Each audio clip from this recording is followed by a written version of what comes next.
Hey everybody, how you doing? It's Bruce here with Traveling with Bruce. Welcome to my channel today. This is May 2022, and I wanted to make a video, even though I have a bit of a cold.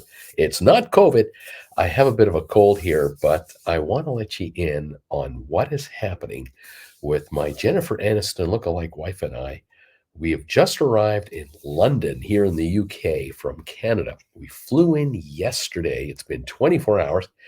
We're in our hotel room, and I thought I would make a video right off the bat about our first few hours in London. And those of you who haven't arrived here yet since the COVID thing, want to let you know that on the airplane flying in, we had to wear a mask on the plane from Canada to here. But when you get here, you can take your mask off. Virtually no one is wearing a mask in the airport, maybe 10, 15% of the people, and no testing required, no anything. It's wide open again. But I got to tell you something. I learned some things yesterday that have really surprised me and will change our lives going forward for Jennifer and I. I had no idea that this little unit right here, let me show you a picture of what I'm talking about. Check this thing out. I had no idea that this is a life changer. What the heck is that, you ask? I'll tell you in a minute. That little unit right there and everything around that unit, everything associated with that has changed everything. I also wanted to tell you, I was going to talk to you about this right here. I was just going to say, oh, we took a cab yesterday from the airport to our hotel. I was going to tell you all about this. And I've decided to put it all together in one video because, man, have things been made clearer to me. First of all, look, I'm a YouTuber. All right. I love YouTube. I have two channels. This channel, Traveling with Bruce, my other channel, Stock Markets with Bruce. And I, like any other YouTuber, I have been looking up videos on what to do when you land at Heathrow and you want to get into London, central London. What's the best way to come here? The most economical way, the quickest way, most convenient way. Now, I have to say, there is no one way to come into London for every single person that arrives here. If you are like I wish I was, 23 years old instead of 66, with a backpack, traveling alone or with a friend or whatever, there's cheap ways to get into central London. Grab the tube and you're on your way. Get buy an Oyster card and you'll be capped at how much you spend per day. And it's a value, no question about it. Then there's the train. You can take a direct train like this unit right here. You can grab the Paddington. This train will take from Heathrow to Paddington in 15 minutes. The Heathrow Express, very comfortable. 15 minutes, you're in Paddington. Now, if you happen to have a hotel near Paddington, great. You just come out of the station and you're right there. And that's £25 per passenger, which some folks think is rather expensive. But then in this town, £25, it just evaporates. But for two people, £50, you get to Paddington Station. And like I said, if you're a block or two away and you're physically able to walk wherever you want, you're £50, you're in. For Jennifer and I, it doesn't work that way. If you might notice just off my shoulder here, you see this little handle right here? That is Jennifer's walking stick that she needs. She has a hip issue, and Jennifer will be getting a hip operation in the next couple of years because she's on the waiting list.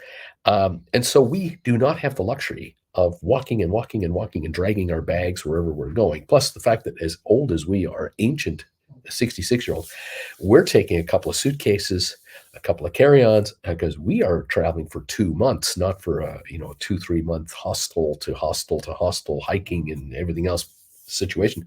We just aren't that young anymore and can't do it. Thankfully, I'm physically active enough to do the walking, but I'm out of shape. Love my ice cream. But Jennifer definitely is restricted in how far we can get, and stairs are a problem. So what do you do? Well, at the airport in Calgary, we told the agent when we're checking in that we need a wheelchair from there to the plane, and we're going to need wheelchair assistance in London. They said, we've entered it in. You're good to go. They brought us a wheelchair in Calgary, and I was able to Literally, we checked our bags in, and then I was able to push Jennifer on the wheelchair throughout the departure area, through security, no problem, and right to the loading area at the gate. And they had an assistant bring her right to the plane, and we just from there we walked in, no problem, because Jennifer can walk inside the plane, no problem. When we got to Heathrow, we were the last off the plane. But again, we knew that was going to be the deal going in. So we were just taking our time, relaxing, let everybody go. We got off the plane, and they gave us an option. You can wait here at the plane for someone to come and get you with a chair, or you can go down the ramp. And it's a little incline, but you can go along the ramp. And at the end of the ramp, there will be a vehicle, to this one right here, to take you to where you need to go. Well, we opted for that choice. So we walked up the ramp with a little bit of, it was nice to walk a little bit. And we got up to the top of the ramp, and there was this little unit right here. And I thought, oh my God, it's a glorified golf cart. This is going to be interesting. But little did I know how incredibly powerful that unit is. Not in the fact that it can move people. No. How powerful that unit is inside this airport in Heathrow. I was pleasantly shocked at the fact that even though we probably weren't leaving that gate area, we probably didn't leave until for 15, 20 minutes physically, whereas all the passengers had walked off and were long gone. We beat them out the door. We ended up clearing everything before they did. It was incredible. This unit right here goes along the hallways, ends up coming down to here, which is the customs area. Except that you stay in that unit, even though all these folks are standing there in line, waiting, and those poor kids and whatever. There must have been 500, 700 people in line. This is not a picture from yesterday, by the way, but this is a good representation of what was going on. Here's another picture right here. Humongous. The lines go back and forth. They snake around. The unit that we were in goes along the side wall. You might see the wall way in the back of that photo over there. The unit goes along. It has its own laneway. These rigs right here. And inside the rig, Jennifer and I were in the back, looking backwards. And then there were two people in front of us. And there was one person beside the driver. So there were five of us. We got to the customs line, and our assistant, who was driving the rig, asked for our passports. And literally, she handed the passports to the customs officer, the immigration officer, who, not in this case, but he basically came out of his booth to our unit and interviewed us while we were sitting there. We didn't have to get out of this thing. And it was 30, 40 seconds, and asked a couple of questions, said, I'll be right back, stand by.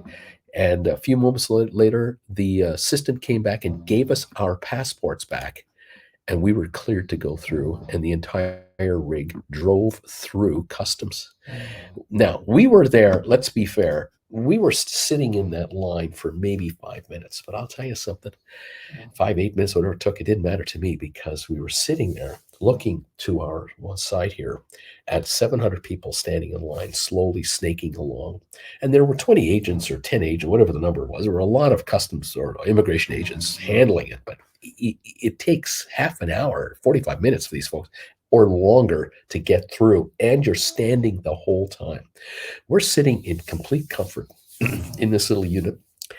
I didn't care what we looked like. My thought was, this is incredible. I'm able-bodied, but because I'm with Jennifer, I get to go on this rig with her. The bags were still to come. We hadn't reached our baggage yet. Once we got through customs, we went to the baggage area, which is another several hundred yards. I have to say, from the gate to the customs had to have been half a mile, minimum distance, half a mile at least, 2,000 yards. It was tunnels and long walkways. There were moving sidewalks in some areas, and others you walked and you walked and you walked, and people were, it was just unbelievable. Got to baggage, and by the time we got the bags had come and gone, and there were a bunch of bags standing there waiting to be picked up. Ours were there. We grabbed them, and then back on the cart, and they drove us to towards the entry area, and then they transferred Jennifer onto a wheelchair. Again, the assistant took care of all five of us. We were the last two. They put her on a wheel. She put her on a wheelchair, and then she pushed us out the front door area to the taxi area because we decided we were going to take a cab into London. And we got to the taxi stand at the airport, and the taxi stand is nothing like I've experienced before with regards to most airports. Although I will say Calgary, it's very clean, it's very well regulated. Same in London here, it is very well organized. The cabs are lined up and they come up to the passenger pickup area, maybe two or three at a time, and then the lineup of the other taxis are all waiting over there. And we came up to the front, and the driver came out of the taxi and saw the bags and saw Jennifer in a wheelchair. He was out like that. And where are you headed? And we told him we're coming to a place called Aldgate. This is Aldgate. There's a subway, a tube stop just over here.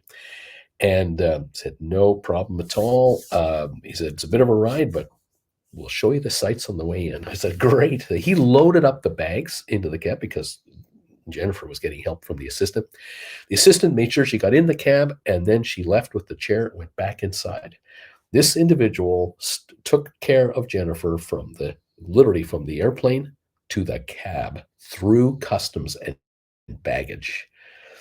Second to none service. I was really impressed. No charge, part of the Heathrow experience. Unbelievable. I highly rank it number one of 10, like top score. Absolutely professional, and answer any questions you had, and they know what they're doing, and that's the key. And customs, no problem with these units. It's all set up with the airport. It's all coordinated. It is pretty well run. All right, back to the cab now. We're getting into the taxi. Look at the room inside one of these units. We were in basically one of these rigs right here, a Mercedes van. And I thought, oh, wow, it's a minivan. I thought, oh, that's okay. It's just a minivan. But no. It's a minivan that is made up with the livery of all taxis. The taxis in London, all basically the interiors look like this.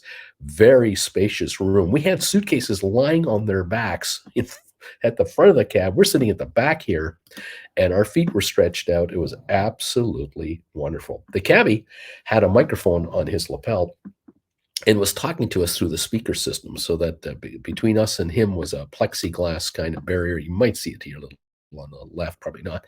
Fold down seats at the front there. We didn't need those, obviously. And he was saying to us, as we were well aware, this was not going to be what we call a cheap cab ride into town. But I'll tell you, we got our money's worth.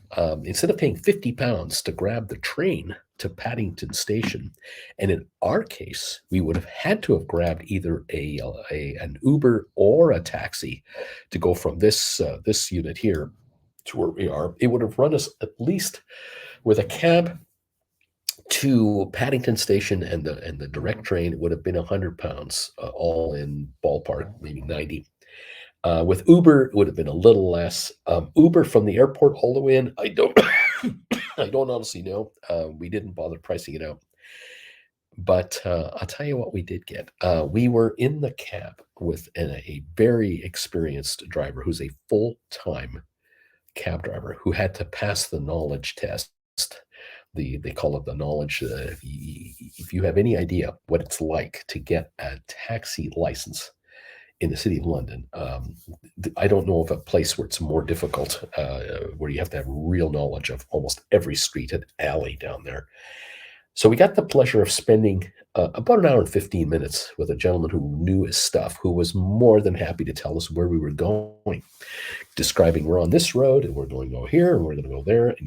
And he said, by the way, the road we're on right now is called this, but then it'll be called this, then it'll be called that, and then it'll be called that, and it's the same road. He said, that's London. We saw all the site. He said, I'm going to show you, we will be driving by this area, the museum, and some of the memorial areas near the mall, near Buckingham Palace, but not through. He says, we'll avoid that today. I'll avoid high traffic areas. We'll get you to your hotel. He was giving us information about the tube, giving us information about how to get to different spots. And we ended up, funny enough, coming into central London, and we crossed the river to the south side, and then we crossed the river again to go to the north side. And he said, "You might find this a bit odd, but this is faster." And it sure enough is fantastic. We drove through by Waterloo Station, right by the Borough Market. He said, "You want to go here? You like food? Borough Market. You're going to come over here." He says, "It's not far from your hotel. You're near the Tower of London. You're gonna have no problem getting here with the tube and mass transit." Um, Very helpful, very knowledgeable, very easy to talk to. I was happy to address any questions, answers, you name it. Well worth the money. It was going to cost us about £88 or something like that, £90. And we gave them a tip. We didn't have to, but we did. And I decided, Jennifer and I decided, this was value for the money, because not only did we get transportation right to our hotel door, help with the bags, we also got a free tour out of the deal. And I thought, you know what? To hire someone like this for an hour to get all the knowledge of what's going on in this whole region would have run us £50 to £75 for a one person type tour. And the logistics of finding someone like that, again, is also kind of fun. But here, it was all through the cab driver. And I got to say that cab drivers have been maligned everywhere in the world and been replaced by Ubers. Of course, London has Uber drivers everywhere, no question about it. But I got to say, I was really glad it turned out the way it did. Going through the terminal the way we did, through all that, and then through this cab to get to here. It was an education, to say the least. And this is our first 2 hours here in town. Fantastic. If you do come to London and you're at Heathrow, yes, you can get into downtown London for less. No question about it. If you've been here many a time, you don't need to listen to what I'm talking about.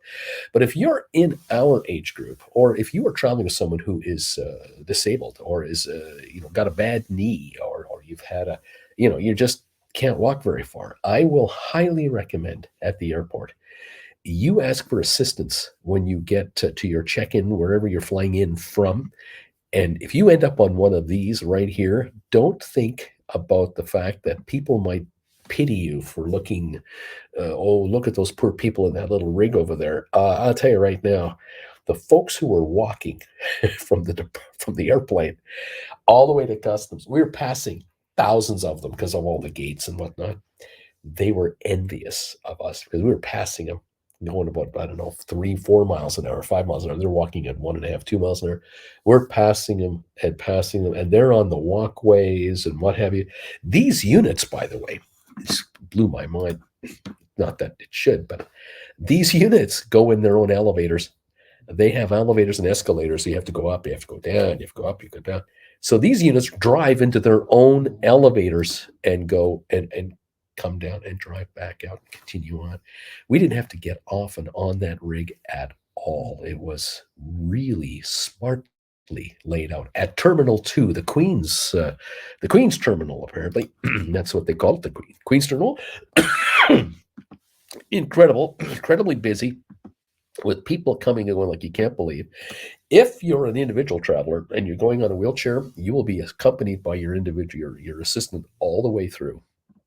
This is not an exaggeration photo, although the smiles might be a little more than we think, but this is not an exaggeration that if you're on your own coming through Heathrow, you have assistance right to where you need to go. Pretty damn professional and well done. In any event, that is our first experience in London already. And we'll keep you posted on the rest of our trip as we go forward. We've just only begun. Thanks again for joining us. Remember, Monday nights, join us live for the big show here, Traveling with Bruce. I will be live this coming Monday. Again, today is Saturday, May the 14th. So May the 16th on Monday, I'll be live on this channel and every Monday for travel news. You're welcome to join us. Love to have you. In the meantime, you guys take care. Thanks for subscribing and all your support. We'll talk to you next time. Bye for now.